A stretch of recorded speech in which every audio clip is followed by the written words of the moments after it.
Hello. I'm here to talk about something that annoys me in a lot of competitive games, or just in real life too. Real life is like this, you know, the same people who are throwing your games are the same people in real life who are driving like trash, terrible idiot customers who don't pay attention and argue and they're Karens and all of that, right? Like, it's no matter where you go or what circles you go in, idiots are sure to follow. And I'm just here to talk about one strategy that idiots have today. So I'm gonna take you back to Overwatch 1, like the middle of its life cycle. You know, before we had roll queue, before that, you know, back in the good old days when you could switch and play whatever and play comp. We were trying to attack on Hanamura, and for people who do not know what that's like, let me demonstrate. So, you spawn in as an attacker, you have 4 minutes to make it through this kind of obnoxious choke, deal with whatever defensive formation the enemies may have over here, and try and rotate around them, or kill them, and then make it to the point. And then capture this first point. You have 4 minutes to do that. Then afterwards, there's some calculation based on the amount of time you have left, or whatever time they award you if you're in overtime, to try and make it to point B, right? But right now we're going to talk about point A, because in this game that I was in, we couldn't even make any progress making it to this point. Now, the problem is that for the game that we were in, they were running Orisa Bastion. And so what that means is that Orisa back then had a shield. She would throw her little shield on the ground over and over and protect the Bastion. The Bastion would be in turret form, which was not a limited time thing. He could just spray, and the only downtime was when he reloaded or healed himself, which he didn't need to do because the whole team was stacked on him. He had a Mercy damage boosting him and was able to res him if he died. And then they had whatever support lineup they had, and the other DPS was like there, but it didn't really matter because just the Orisa Bastion Mercy combo was enough to have my team so shook. So the other DPS, the other support, and the other tank could just do whatever they wanted. Now our team was very ground-based. We had a Reinhardt, maybe we had a Zarya or something like that. All I know is that they were not playing Winston, they were not playing Ball, they were not playing anyone who could contest the Bastion or contest anyone on the high ground. We had a Mei, very ground-based, and needs to get up close. Back then, their whole kit was based around getting off the freeze or denying area and space with the wall. And I eventually switched to Lucio to try and help the team go around the Bastion, because fighting the Bastion over and over was not working. So I'm going to use Ramattra to help demonstrate what it looks like from the enemy's perspective, because Ramattra has basically an Orisa shield. And this kind of looks like the primary fire of a spraying Bastion. So just bear with me. Ramattra didn't exist, but it helps explain the concept. So they were all up here. The enemies were up on this high ground, and the only way up to this high ground is to have a movement ability, or to take these stairs, or to somehow go through point and then come through here, which we were not doing that. So Orisa throws up the shield like this, and Bastion is free to shoot at the choke and shoot at anyone walking up this choke, and free to shoot at anyone like this who's trying to come up here. And by the time anyone makes it over here to get around the original shield, Orisa has another shield ready to then just do that and allow you to do this if they go forward, or do this if they go back. Similarly, if you're spraying like this and someone jumps up here, there's only so many characters who can fly or get in here or can wall climb. So you can spray them. Genji maybe spends his deflect, D.Va uses Matrix or whatever, but that's going to be 1 or 2 people coming into 6 people stacked here. Also, Orisa can rotate the shield for you walking up these directions. So Orisa Bastion have this lockdown, and also Orisa's contribution is done once the shield is up here. So while Bastion can kind of just shoot at this choke on their own, the whole rest of the team can spray at whoever's coming this way. And if they need to back up, they can spray through here. There's a Mega here. Maybe if they have a Junkrat, they kill you in this meat grinder or blow up the tire that has this radius. So this is rough to deal with. And so one of the weaknesses of it is finding an angle where the Bastion can't spray you.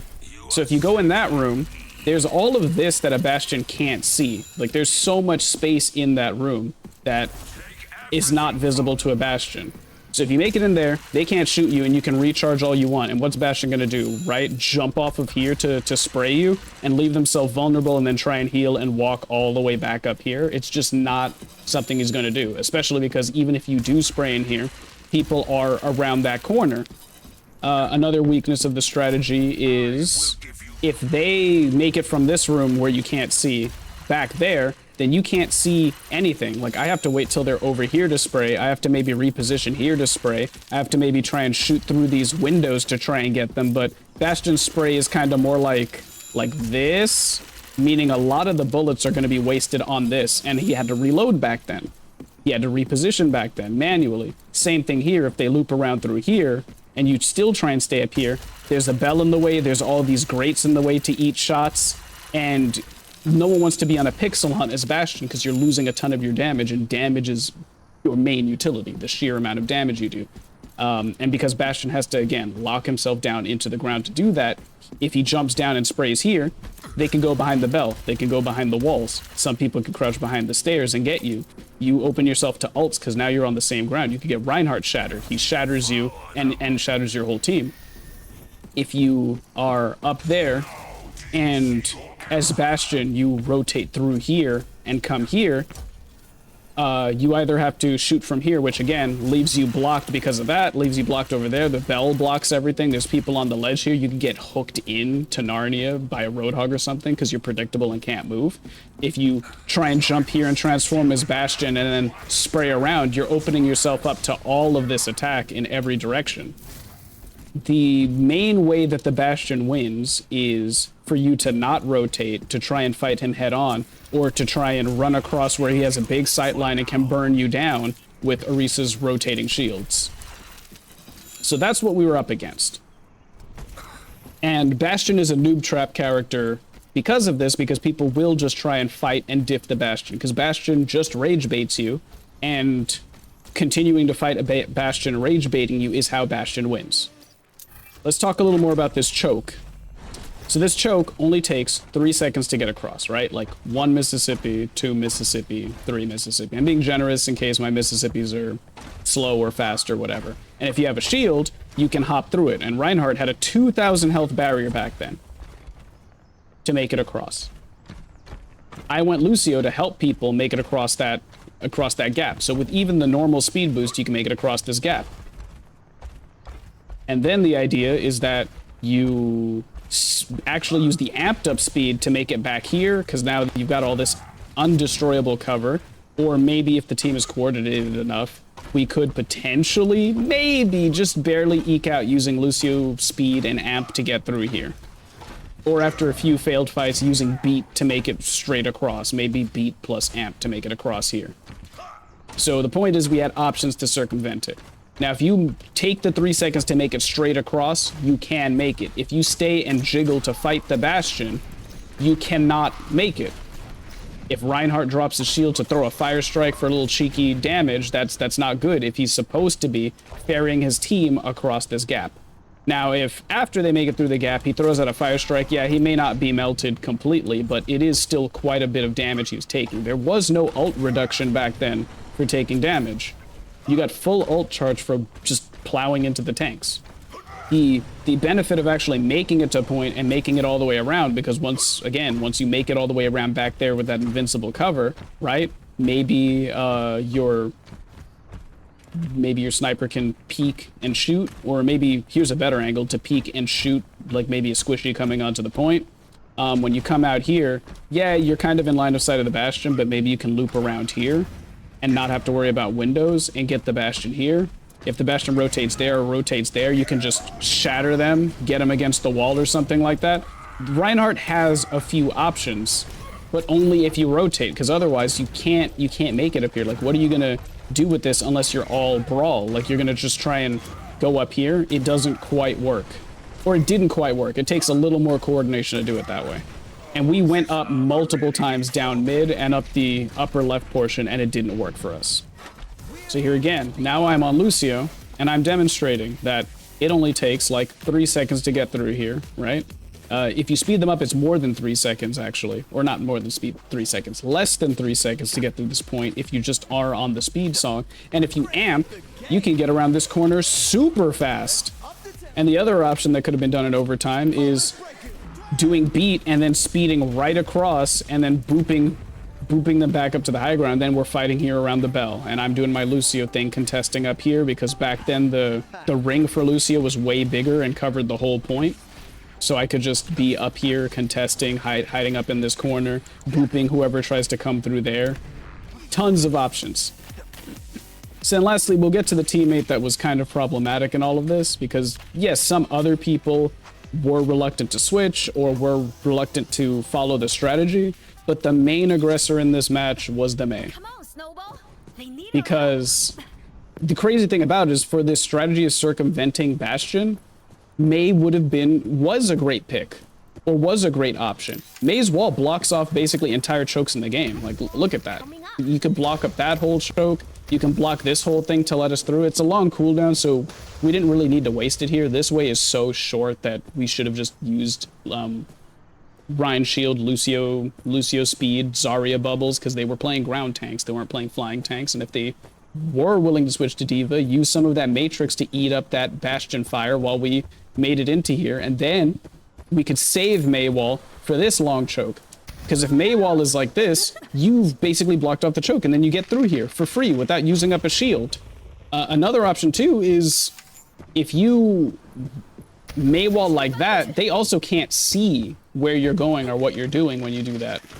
If we manage to make the rotate around by doing Mei wall this way, so they from here would do 3, 2, 1, go, and then Mei wall, then speed, and then that little bit of shield right here isn't going to kill anyone. They can make it across. Maybe if we made it across without using Mei wall is used to block this off and get some progress and prevent someone from contesting. Maybe Mei wall is used over here to prevent them from contesting if they unfortunately tried going all the way through the building.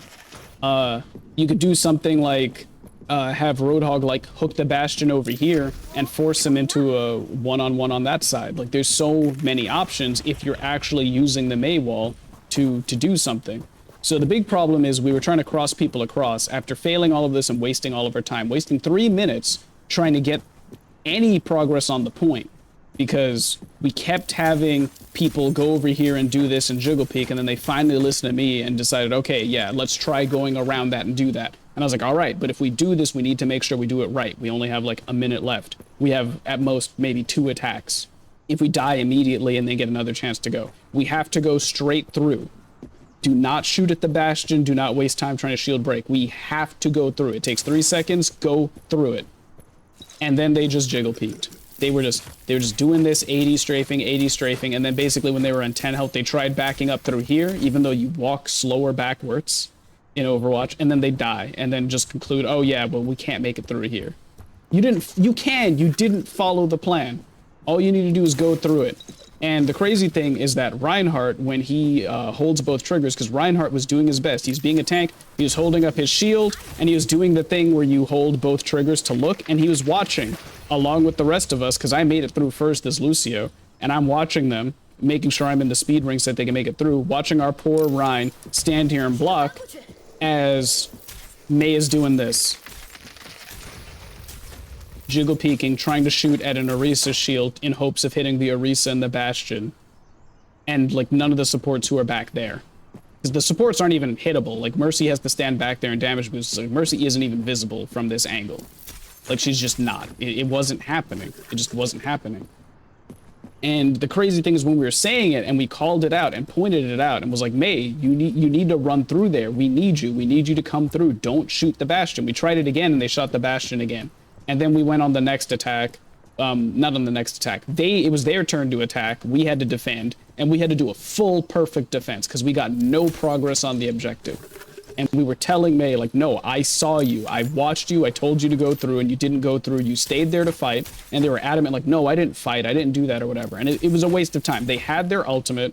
So any of this wasn't building them ult charge. All it was doing is feeding the healer's ult charge, getting them killed and getting the DPS ult charge and the tank ult charge and everything. So it was building up their ults, making it easier for them to beat us, wasting our time rotating. They didn't go through. They died. Because they died, we didn't have their wall to help us get through either of these directions or come to the point or use their ult to contest in overtime or anything like that. And if they had just cycled around with us, we at least could have fight in another area, get another angle on the Bastion, or fight a Bastion in a better position than here. Because even if Bastion did something stupid like jump on point, we can wall and ult, and then Mei would have gotten value. In fact, almost every time that Mei ulted, it was by, like, it was by climbing up here and then just throwing the ult by yourself while the rest of the team isn't here. The rest of the team would have to come through here or just know that you were going to do this, selfishly, and know that you were going to ult up there. And no one was able to follow up, and you died because you're not a tank. You keep playing like you can 1v6 the entire team, and you can't. And so I think this is one of the most obnoxious problems, is that are supposed to be engaging and fun to play, and the idea of like getting a kill streak or getting a kill streak, getting play of the game, feeling powerful, getting hit markers and getting dings and headshots and all of this feedback that's telling you you're playing well when you're not playing well makes people worse players. Because there's no feedback in just doing this. You're not getting headshot sound effects. You're not getting hit markers. You're not feeling like you do damage, and you're not getting on fire. You're not getting anything. You're not getting engagement. You're not feeling like you're a better player, or like you got revenge, or you diffed the other person. You got to say Mei diff. You got to say Bastion diff. You didn't get to say easy at the end of the game. You want all the short-term validation that comes from winning little battles, rather than the long-term validation of winning the war. People don't want to win. They want to win the way they want to win. They want to win feeling powerful. But they also can't handle it, is the problem. Like, it's one thing if you want to win in that way and you can accept losing, but some of the sorest losers are the ones who don't adapt. They both expect that they'll, just by raw playing, that they'll be able to 1v6 the team, and that's the only way that they can win, and they simply can't adapt. They can't deal. Everything else is degenerate and has to be removed from the game, and it's tiring, and it's why all of these games ultimately can feel bad for people, especially when you get these people on your team. They don't learn, they don't adapt, and in real life, they're probably Karens, because it's the same mentality. They feel entitled to do things this one way and won't try something else. If you've ever worked in customer service, some of these people, like, yes, they're wrong and they know they're wrong, but some of these people are delusional and authentically don't notice it. Like, this Mei authentically could have just not realized that they were doing this because they are on such autopilot. But because they're on such autopilot, they won't admit it. Like, we told them, multiple people told them that they didn't just cross the choke. The simple 3-second cross, they couldn't do it. So if you're deluded about simple things like this, when presented with the fact that you were recorded, it's a replay. The whole game has a replay system. And if you look back at the recording, you can see that they didn't do what they were supposed to do. They're not going to look at that recording. They're going to resent you for bringing up the evidence and the recording, because they have cognitive dissonance, and their cognitive dissonance is so strong, it screws them and their team over, and they're not going to change. They're simply not going to change. And it's enabled. I mean, really think about it. There's teachers out there, there's authority figures out there, right?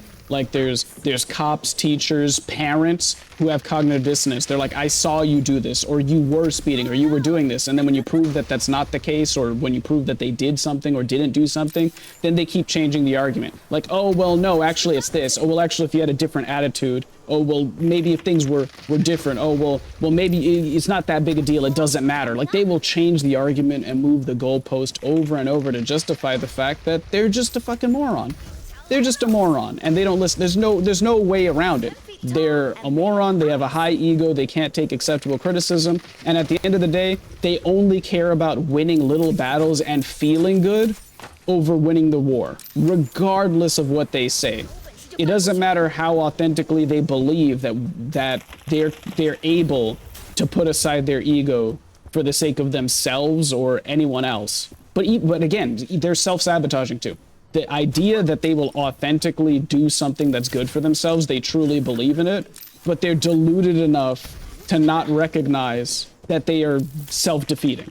You can show them recorded proof and they will just deny it or make excuses or stall it or talk about how this thing doesn't matter, or they're a good person in other aspects of life, or how, well, you're not doing everything perfect, so it doesn't matter that I'm doing everything wrong. Like, you're not 100% perfect. You're only 80% perfect. So what could you know? So I'm fine giving 5%. I'm fine being 5% competent because you aren't 100% competent. Like, you can't argue with these people. You kind of just have to let them fail and find people who aren't like this until society changes to stop enabling idiots and to stop benefiting from having idiots who exploit people. And that's a whole other topic, right? Like, society kind of benefits from idiots or people who don't know any better. And that benefits us when those idiots do things like use themselves as cannon fodder, or uses themselves to, like, allows themselves to be exploited. Like, they enjoy it. They authentically don't know any better and glorify being exploited. You know, to some level that benefits us to have some idiots doing things that no one else wants to do, and not compensating them, by the way. Like, they're not an idiot because they are doing the thing. They're an idiot because they're doing the thing and glorifying not being compensated for doing the thing.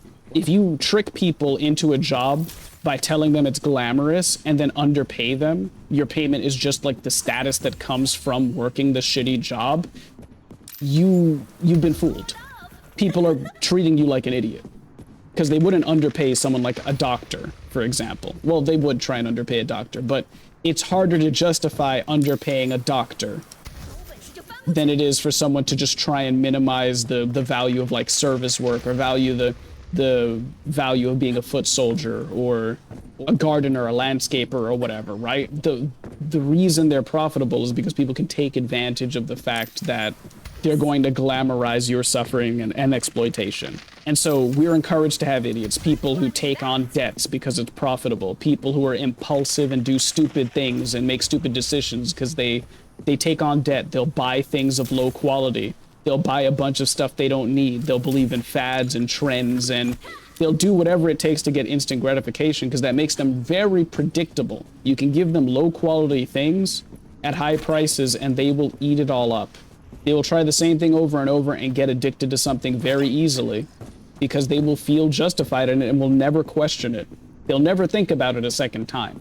And for the people who profit off of that exploitation and profit off of this economy of idiots, they're going to make so much money that the idiots aren't going to make it there. So we're stuck with them unless we succeed ourselves. So the solution is to just keep doing your own thing and become as profitable as possible, and don't waste time on those idiots, because the system also benefits from you wasting time on those idiots. Think about how many teachers who, it's good work. Teaching is admirable. Teaching people things to better their lives is admirable. But imagine how many teachers who are wasting their times in a district or an area where the children are encouraged to not be educated or not know anything, or it's part of the culture in the area to simply just not know anything and only care about things that don't matter. Like, to treat the entire school like everyone's going to be the next Tom Brady. I'm not saying sports are stupid. I think sports are important. But letting a whole school district not care about education because sports matter more, as if every single student's going to be the next Tom Brady and make money, is just sacrificing them off, bro. Like, a teacher in that district would honestly be better off giving up on teaching and becoming a lawyer or a politician or literally anyone else. And so it's the same thing. Like, do you want to be that teacher? Do you want to be that mediator or that lawyer or that peacekeeper or that emergency service worker in, like, an Overwatch or FPSs or whatever? No, you should leave them behind and do your own thing.